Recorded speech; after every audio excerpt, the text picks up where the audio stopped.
Now, 27 first alert weather. Well, as expected, a very active weather day here in central and eastern Kentucky, but especially down south. And you're thinking, okay, what's this camel have to do with southern lights? This is just one of the things that you can enjoy. We shift everything northward tomorrow, so we could get into a bit of icing during the daylight hours. Well, thank you. Yeah, I appreciate and that. you're wearing red, sort of. It's red light. Nantucket red. Yeah, okay. There, if anybody would know this, he would know it. I would. Because on the southwest corner, you can almost see a little bit of a notch. This is typically where your tornado will develop. Now, 27 first alert weather. Well, finally, a milder day here in central and eastern Kentucky. Afternoon highs back into the 50s. So folks have kind of been cooped up the last few days with all the winter weather here in central and eastern Kentucky, and a great place to get out and enjoy the warmth and get in the mood for spring and summer is the Kentucky Sport Boat and Recreation Show here at Heritage Hall and Rupp Arena. And yes, we are with the Shears Lumberjack Show of Champions, and that's a big old log right there in the middle, and I'm going to make the attempt to see if I can spin this baby coming up here in just a minute. But there's a lot going on here. You definitely want to come down this weekend here till 10 o'clock tonight, 10 to 10 tomorrow, and 10 to 5 on Sunday. And of course, these guys will be performing a little bit later on this evening. Let's talk weather first before we get into this mess.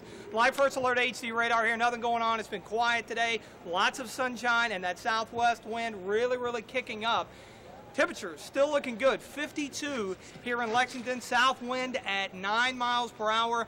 Temperatures will drop off a bit this evening and then level out. We'll see temperatures low mid 40s later on in the evening. So if you're heading out this evening, of course, with it being Friday, dress accordingly, but much better comparatively speaking here. Temperatures continuing to drop, but it'll be pleasant even with that breeze out there. High pressure dominating out to our southeast, and so that southwest flow will continue to get cranked up here over the next day or so. Notice that system out to the northwest, that's going to head our way, and what that will do is increase the possibility of a few scattered showers Saturday night and then into the day on Sunday. But temperatures are still looking nice, taking you hour by hour tomorrow. Moisture begins to gather along that front, and as that happens, we'll see a better chance of some rain, it looks like, heading into the day on Sunday. But in the short term here, everything looks good tomorrow. 59 tomorrow, 50 on Sunday, and then into next week, mild air still looking good. Chances for rain increase Tuesday, Wednesday, and even a few strong storms possible into late Wednesday before reality comes back Thursday and Friday here. So, all right, we're back here live at Rupp Arena. I've got Brian and Derek here helping me out. We've set this up for the last day or so. Bring that mic a little closer. This water is like really cold, if you haven't gathered that. It looks inviting. I'm stalling, Tom. That's what I'm doing here. I'm told to keep my feet moving. All right, now face over towards the camera there. Hey, you did it. All right, keep those knees bent. Keep your feet moving. Keep your feet moving. All right, it's like...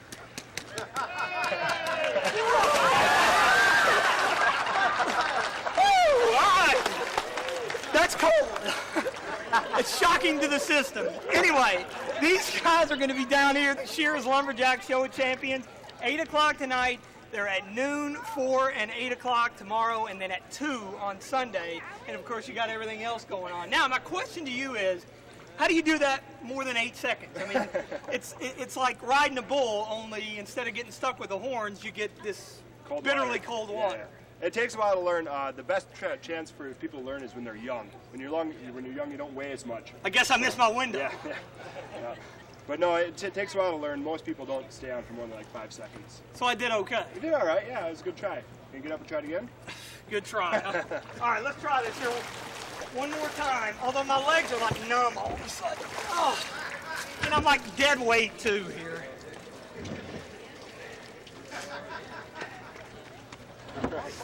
Nope, other way. No, it's not gonna happen. All right, with that, I've sufficiently frozen myself to death here. Again, Kentucky Sport Boat and Recreation Show here at Heritage Hall and Rupp Arena all through the weekend. And of course, I'll get plenty of grief about this for days to come. So we'll see you back at the station here later on, and probably have an update here, I think, at the end of the show, if I'm not frozen by then. I thought he did really well the first time. Yes. Well, log rolling wasn't enough. Oh no, our chief meteorologist has to try something else And Amber and I have been out there, TG. Those poles are really tall. They're really tall and they're really hard to get up. And the problem is I'm so cold from that icy water. I don't know if I can do this or not, but I'm going to give it the college try. My strength has been used up from trying to feed off. Look how tall this thing is. All right, so let's give it a try here. That's it. You got it. That's mighty fire. And we were watching this last night when we were down at Ruff, and these guys fly. No, sorry, TG, no offense, but these guys fly up this pole. Then they have to come back down really fast. Yeah, now I get to come back down. That's no, the you got to keep going to the top. You got to keep going. Go as high as you can. You've got TG. 30 Come seconds. on. You can go. You know me, I love a challenge. I know you do. I know you do. That's enough. What's the hardest part of it? Go? Hey, TG. Just kidding. Take steps down. Baby steps down. All right, guys.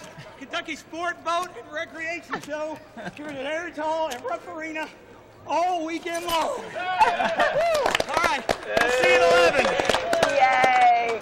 Thousands of Kentuckians valiantly served our country during World War II. Many of those brave men received special recognition for their service. As TG Shuck tells us, a Central Kentucky veteran has finally gotten his rewards for going above and beyond the call of duty. There are heroes among us every single day. They may not be easy to spot or figure out, but they're here. Take David Parrish from Bourbon County. To look at him, most might see a man enjoying the quiet life of retirement, but to know his story is to know a true war hero. Parrish flew the P-47 Thunderbolt during World War II, and his love for flying started early. And they had this program for aviation that they taught me how to fly Cubs of all that. Yeah, little Piper Cub. Yeah. Parrish served in the European theater for 1 year during the war, escorting bombers from England, and participated in the D-Day invasion. He told me fear never came into play during his missions. Really, you don't treat it as life and death every time you go out. I reckon you give some thought, you say a little prayer. One of his greatest challenges came on August 8, 1944, when his flight of 3 aircraft encountered 25 German fighters. I shot down one, and the other boy jumped out. And we were so low, treetop level, he didn't have a chance. But I feel these days, that probably hurts me as bad as anything. Seeing that boy bouncing. He was awarded the Silver Star for gallantry in hostile action, but amazingly, it took more than a half century, nearly 60 years, before Parrish received his coveted medal. Kentucky Senator Mitch McConnell made the presentation back in 2004. Parrish said his award simply got lost in the shuffle. 60 years before they even find it. The papers, and they didn't find it. They burned my papers up, confirming shooting down those 2 airplanes. Finally receiving the Silver Star was very exciting and long overdue for David Parrish, but one of his greatest thrills was being inducted into the Kentucky Aviation Hall of Fame this past October. I've known the Hall of Fame all my life, and I've been a member for years. And to be honored, I was in a wheelchair, and they always give me a standing applause. At 88 years old and suffering from Parkinson's disease, Parrish has finally received the recognition he so richly deserved for so many years, a fitting tribute to a hero among us. In Paris, I'm Chief Meteorologist TG Shuck, WKYT-27 News First. True American hero, Parrish was a member of the 396th Fighter Squadron of the 9th Air Force. And good afternoon. Serious storms are moving through Kentucky right now. We have some video just shot in Lexington of the heavy rain this afternoon. This evening, we are watching severe thunderstorms and flash flooding. Chief Meteorologist TG Shuck is tracking it all in the First Alert Weather Center. TG. Yeah, lots of active weather here in central and southern Kentucky as we speak. Let's get right to it. Live First Alert HD radar. A big thunderstorm complex. This thing has hung together for a long time. It developed back into parts of Missouri earlier this morning, and it has worked all the way through the Ohio Valley here. Still have a tornado warning out for this cell that is just off to the southeast of Williamsburg across the southern part of Whitley County, right around the Pleasant View area down towards Saxton, just right along Interstate 75. You see our Titan impact marker there. You see that mezzo. That's an indication that there is some rotation, and we've had reports of up to golf ball sized hail with this supercell thunderstorm across parts of McCreary County a little earlier. So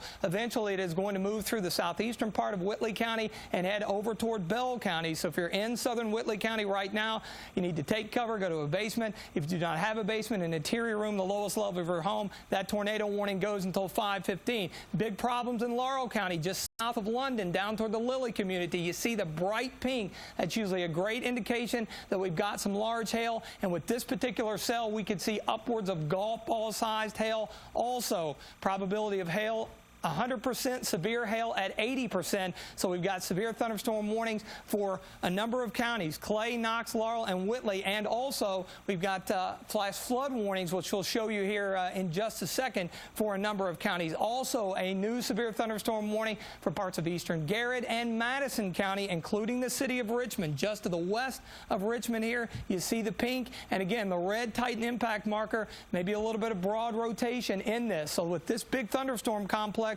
numerous problems, a lot of thunder and lightning, torrential rain, the possibility of some damaging winds, and some very large hail as it moves on through Lexington proper. Heavy rain, some thunder and lightning, but generally speaking, the heaviest weather just to our south. Kind of an interesting phenomenon with this particular thunderstorm complex coming through. Look back here to the west. You can actually see the circulation. It's like a mini area of low pressure within this thunderstorm complex. It doesn't happen very often, but we've had a lot of wind damage literally right underneath that center. Once we get through this, we're going to be in much better shape, but a lot of advisories right now. Now take a look at this map here. Flash flood warnings. This is not a watch. All of these counties into eastern and southern and southeastern Kentucky under flash flood warnings this evening. The reason for that, of course, is we had all that heavy rain a few days ago. So with additional torrential rain moving into that part of the state, Weather Service office in Jackson kind of giving a heads up for the potential of flash flooding down there. Severe thunderstorm watch for the counties in yellow, including the Lexington area until 8 o'clock,